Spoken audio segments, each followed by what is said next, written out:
السلام علیکم ورحمۃ اللہ وبرکاتہ۔ بسم اللہ الرحمن الرحیم۔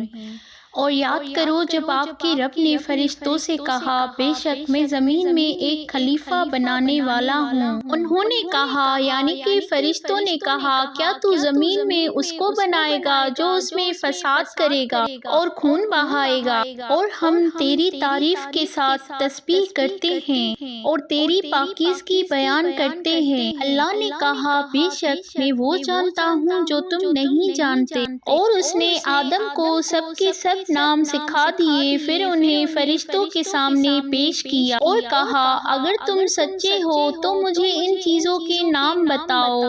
انہوں نے کہا یعنی کہ فرشتوں نے کہا تو پاک ہے، ہمیں علم نہیں سوائے اس کے کہ جو تو نے ہمیں سکھا دیا، بے شک تو ہی خوب جاننے والا بڑا حکمت والا ہے۔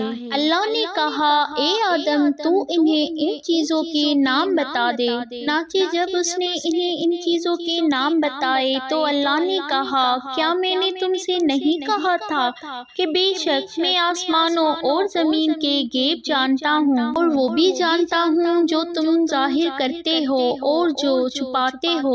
اور جب ہم نے فرشتوں سے کہا تم آدم کو سجدہ کرو تو سوائے ابلیس کے سب نے سجدہ کیا، اس نے انکار کیا اور تکبر کیا اور وہ کافروں میں سے ہو گیا۔ اور ہم نے کہا اے آدم تو اور تیری بیوی جنت میں رہو اور اس میں سے سیر ہو کر کھاؤ جہاں سے چاہو، لیکن اس درخت کے قریب مت جانا ورنہ تم دونوں ظالموں میں سے ہو جاؤ گے۔ پھر شیطان نے ان کو اس سے پھسلا دیا اور انہیں اس سے نکلوا دیا جس میں وہ رہتے تھے۔ ہم نے کہا یہاں سے اترو، تم میں سے بعض لوگ بعض کے دشمن ہیں اور تمہارے لیے زمین میں ٹھکانہ ہے، اور تمہیں ایک خاص وقت تک اس سے فائدہ اٹھانا ہے۔